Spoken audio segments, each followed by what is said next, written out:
না মামুন ভাই দিবেন? রিকোয়েস্ট করছে পরিচয় দিয়ে আসলে সবার পরিচয়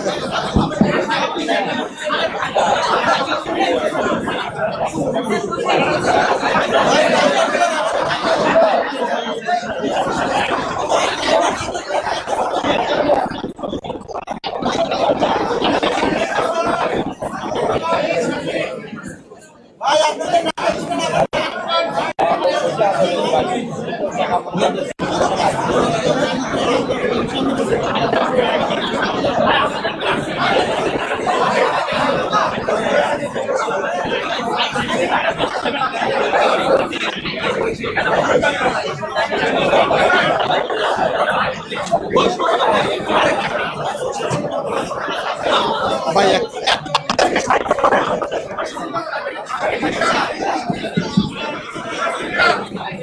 ভাই একটু আমাদেরকে সাহায্য করেন, নামাজের সময় হয়ে যাবে তো। আসসালামু আলাইকুম ওয়া রাহমাতুল্লাহ। আলহামদুলিল্লাহি রাব্বিল আলামিন ওয়া সলাতু ওয়া সালামু আলা সাইয়্যিদিল আমবিয়া ওয়াল মুরসালিন ওয়া আলা আলিহি ওয়া আসহাবিহি আজমাইন। আজকে এই জনাকীর্ণ সাংবাদিক সম্মেলনে বর্তমান বাংলাদেশের জাতীয় রাজনীতির গুরুত্বপূর্ণ প্রতিনিধিত্বশীল ব্যক্তিবর্গ উপস্থিত রয়েছেন। বিভিন্ন দলের প্রতিনিধিবৃন্দ এখানে উপস্থিত হয়ে আপনাদের কাছে, আপনাদের মাধ্যমে জাতির কাছে আজকের এই সংবাদ সম্মেলনের মাধ্যমে আমাদের বক্তব্য আমরা তুলে ধরব। আজকের এই সাংবাদিক সম্মেলনে উপস্থিত রয়েছেন সর্বজনাব বাংলাদেশ জামাতে ইসলামীর সম্মানিত আমির ডক্টর মোহাম্মদ শফিকুর রহমান। উপস্থিত আছেন এলডিপির চেয়ারম্যান মুক্তিযোদ্ধা প্রসাদপ্রাপ্ত অলি আহমদ, বীর বিক্রম অলি আহমদ। উপস্থিত আছেন খেলাফত মজলিসের সম্মানিত মহাসচিব ডক্টর আহমদ আব্দুল কাদের। উপস্থিত আছেন ইসলামী আন্দোলন বাংলাদেশের সম্মানিত প্রেসিডিয়াম সদস্য জনাব আশরাফ আলী আকন। উপস্থিত আছেন নিজামী ইসলাম পার্টি বাংলাদেশের সম্মানিত সিনিয়র নায়েব আমির জনাব আব্দুল মাজিদ। উপস্থিত আছেন ডেভেলপমেন্ট পার্টির চেয়ারম্যান জনাব আনোয়ারুল ইসলাম চাঁদ। উপস্থিত আছেন বাংলাদেশ খেলাফত আন্দোলনের সম্মানিত নায়েব আমির জনাব মুজিবুর রহমান হামিদি। উপস্থিত আছেন জাকবার সহসভাপতি জনাব রাশেদ প্রধান।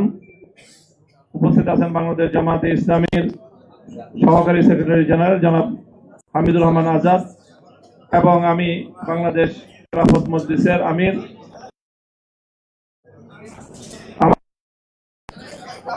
আরো অন্যান্য নেতৃবৃন্দ উপস্থিত রয়েছেন, বিভিন্ন দলীয় গুরুত্বপূর্ণ দায়িত্বশীলরা রয়েছেন। আজকের এই সাংবাদিক সম্মেলনে এখন আমাদের সকলের পক্ষ থেকে আপনাদের সম্মুখে বাংলাদেশ জামাতে ইসলামীর সম্মানিত আমির ডক্টর শফিকুর রহমান।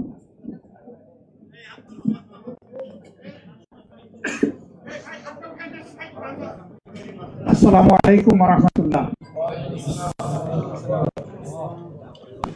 সম্মানিত সাংবাদিক বন্ধুগণ, মহান আল্লাহ রাব্বুল আলামিনের শুকরিয়া আদায় করছি। জাতির একটি গুরুত্বপূর্ণ মুহূর্তে, জাতীয় জীবনের একটি কঠিন বাঁকে বাংলাদেশ যখন এসে দাঁড়িয়েছে, সেই সময় প্রিয় বাংলাদেশকে সামনের দিকে এগিয়ে নিয়ে যাওয়ার জন্য একটি শোষণ বৈষম্যহীন, দুর্নীতিমুক্ত, মানবিক বাংলাদেশ গড়ার জন্য ন্যায় এবং ইনসাফের ভিত্তির উপর সমাজকে দাঁড় করানোর জন্য অঙ্গীকার নিয়ে, আপনারা জানেন এতদিন ধরে 8টি দল একসাথে আমরা কাজ করে আসছিলাম। এই দলগুলোর সকলেই এখানে উপস্থিত আছেন প্রতিনিধিরা। তার সাথে আলহামদুলিল্লাহ আজকে আরো 2টি দল আমাদের সাথে সম্পৃক্ত হয়েছে। জনাব কর্নেল অলি আহমদ বীর বিক্রমের নেতৃত্বে এলডিপি এবং এনসিপি, এনসিপি একটু আগে আমাদের সাথে তাদের বৈঠকটা সমাপ্ত হয়েছে। তারা এই বৈঠকে আসার সময় এবং সুযোগটা পাননি। তাছাড়াও দলীয় পরিসরে তারা একটা মিটিং করে আজকে রাত্রেই আমাদেরকে তারা জানিয়েছেন যে তাদের এখানে সম্পৃক্ততার ব্যাপারটা তারা আপনাদেরকে পরিষ্কার জানিয়ে দেবেন ইনশাআল্লাহ। তাদের আহ্বায়ক নাহিদ ইসলাম সরাসরি কথা বলেছেন আমাদের সকলের সাথে, আমরা উপস্থিত ছিলাম এবং তিনি তাদের সিদ্ধান্ত আমাদেরকে অবহিত করেছেন। তারা আরেকটি প্রেস কনফারেন্স করে তাদের সিদ্ধান্ত আপনাদেরকে ইনশাআল্লাহ জানিয়ে দেবেন। আমরা কিসের ভিত্তিতে একত্রিত হয়েছে, আমাদের লক্ষ্যের কথা আমরা বলেছি। এটা আমাদের একটি মজবুত নির্বাচনী সমঝোতা। সারা বাংলাদেশের 300 আসনে আমরা বসে নিজেদের মধ্যে আলাপ আলোচনার মধ্য দিয়ে বিভিন্ন আসন আমাদের মধ্যে আমরা নির্ধারণ করেছি। যেহেতু দুইটা দল একেবারে শেষ পর্যায়ে এসে আমাদের সাথে তারা মিলিত হয়েছেন, আরো অনেকগুলা দল তারা আগ্রহী ছিলেন, বাট এই প্রক্রিয়া এই মুহূর্তে এখানে সম্পৃক্ত করা আমাদের জন্য খুবই দুরূহ হয়ে গেছে। অনেকের আগ্রহ থাকা সত্ত্বেও আমরা সেভাবে তাদেরকে সম্পৃক্ত করতে পারছি না, আমরা তাদের কাছে দুঃখ প্রকাশ করছি। কিন্তু জাতীয় জীবনে ইনশাআল্লাহ আমরা তাদের সাথে একসাথে কাজ করব এই জাতিকে গড়ার জন্য ইনশাআল্লাহ। আমাদের আসন সমঝোতা অলমোস্ট কমপ্লিট। সামান্য একটু বিষয় যেগুলো রয়েছে আমরা আশা করছি এইটা নমিনেশন ফাইল করার পরপরই আমরা সেটাও ইনশাআল্লাহ আলাপ আলোচনার ভিত্তিতে সুন্দরভাবে সমাধান করতে পারবো। আপনারা দোয়া করবেন, এই ক্ষেত্রে কোনো সমস্যা হবে না। এই ব্যাপারে আমরা খুবই আস্থাশীল। সাংবাদিক বন্ধুগণ, আপনারা জাতির বিবেক এবং মিডিয়া জাতির দর্পণ। আমরা কোন পর্যায়ে চলে গিয়েছিলাম আমরা সবাই জানি।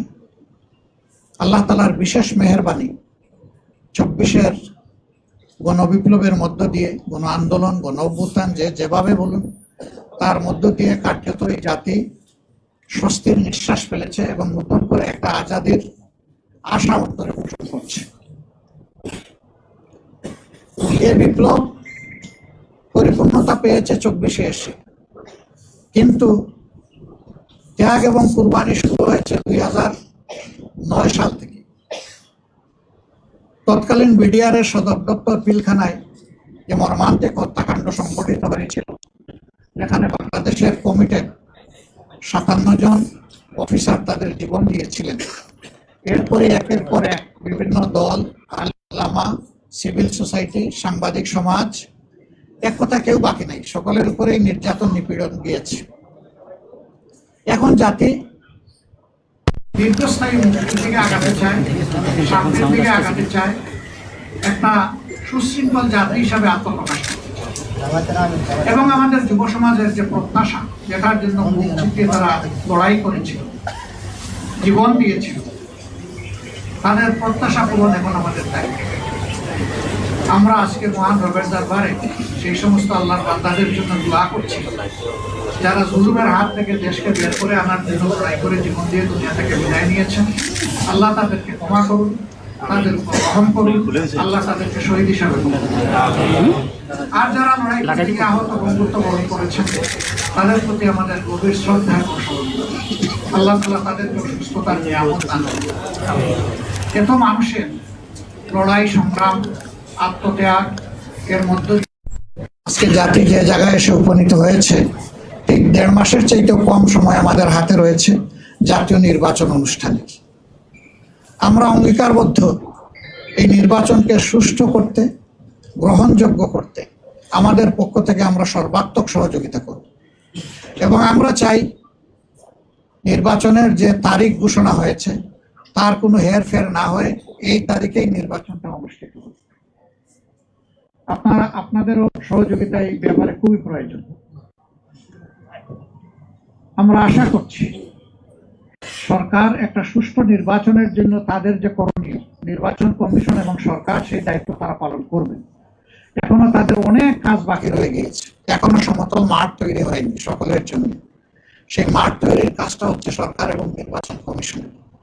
তারা যে কোনো ধরনের লোভ লালসা ভয়ভীতি এবং কারো প্রতি কোনো ধরনের আনুকূল্যের ঊর্ধ্বে উঠে তারা তাদের দায়িত্ব পালন করবেন, সাংবিধানিক নৈতিক দায়িত্ব, এটা আমরা এবং জাতি তাদের কাছে প্রত্যাশা করে।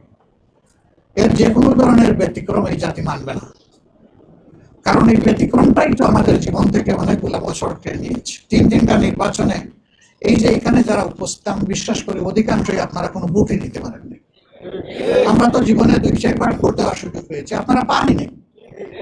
এইভাবে আমাদের ভোটের অধিকার হরণ করে নেওয়া হয়েছে। আগামীতে আমরা ওই ধরনের কোনো প্রক্রিয়া কেউ করতে গেলে কোনো অবস্থায় আমরা এটা বরদাস্ত করব না। আপনাদের ভোটের জন্য, সকলের ভোটের জন্য আমাদের লড়াই হবে একেবারে ইস্পাত কঠিন। এই ঐক্য জাতীয় ঐক্য হবে। আপনাদের সাথে মিলেমিশে, এই জেনারেশনের সাথে মিলেমিশেই আমরা একটা সুষ্ঠু নির্বাচন আদায় করতে চাই ইনশাআল্লাহ। আপনাদের সহযোগিতা এবং দোয়া, আপনারা বরাবর সহযোগিতা করেছেন, আমাদের ডাকে আজকে সাড়া দিয়ে এখানে এসেছেন। খুব কম সময়ে আপনারা দাওয়াত পেয়ে রেসপন্স করেছেন। আমরা এই জন্য গভীর কৃতজ্ঞতা জ্ঞাপন করছি, আপনাদেরকে ধন্যবাদ জ্ঞাপন করছি এবং ইনশাআল্লাহ আপনাদের সাথে সময় সময় আমাদের এই যে সমঝোতা, এটাকে ঠিক ওই অর্থে জোট বলুন আর না বলুন, আমরা কিন্তু জোটের চাইতে আরো মজবুত, আরো ঐক্যবদ্ধ। এটা নিয়ে আমরা আগাবো। আপনাদের সহযোগিতা আমাদের সাথে থাকবে, জাতীয় স্বার্থে, দেশের স্বার্থে, মানুষের স্বার্থে, মানবতার স্বার্থে, দিনের স্বার্থে। সবাইকে ধন্যবাদ। সবাই ভালো থাকবেন, আল্লাহ তাআলা সবাইকে ভালো রাখুন। জানবেন, ডিটেইলসটা জানবেন। আমি বলছি অল্প একটু আমাদের বাকি আছে, আমরা অতি সত্বর আপনাদেরকে তা স্পষ্ট করে দেবো ইনশাল্লাহ।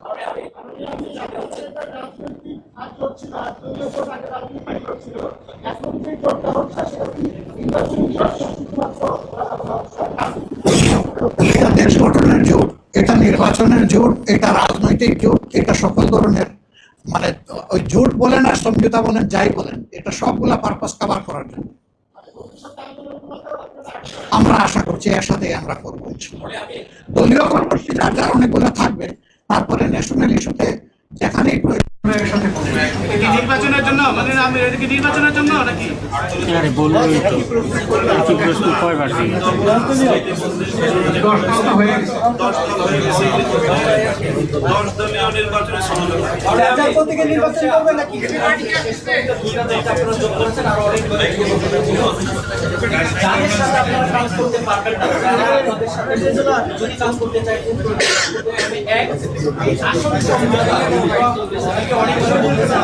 অনেক বিভেদ ছিল, অনেক ঝামেলা ছিল, ফাইনালি আমরা আপনাদেরকে এক আসনে দেখলাম। আপনারা আসলে জোটগুলোর মধ্যে কতগুলো আসন গঠন করতে পারেন, আগামী নির্বাচনে আপনার ক্ষমতায় আসবেন, এখানে কোনো একক দল কোনো আসন গঠন করবে না। আমরা যেখানে যার ন্যায্যতা তার ভিত্তিতেই আমরা আলহামদুলিল্লাহ আসনগুলো হাতে তুলে দিব। সবাই সবাইকে তুলে দেবে, এখানে নির্দিষ্ট কোনো দল কাউকে তুলে দিচ্ছে না। আমাদের একদিন সময় আছে, যদি কোনো দল আসতে চায়, আমরা আরো 2-5টি দলের নাম শুনেছি, তাদেরকে আপনাকে অ্যাকসেপ্ট করবেন কি করবেন না? আমরা সবাইকেই কবুল করবো, কিন্তু এই সময় অ্যাকোমোডেট করাটা আমাদের জন্য কঠিন হয়ে যাবে। তারপরেও বিশেষ কোনো বিষয় থাকলে আমরা আমাদের মধ্যে আলোচনা করবো। ধন্যবাদ আপনাদের সবাইকে, অনেক ধন্যবাদ। হ্যাঁ, সেটাই তো আপনি চাচ্ছেন।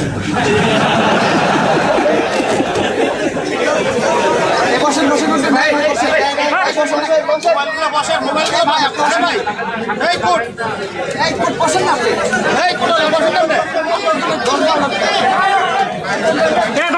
বসেন না।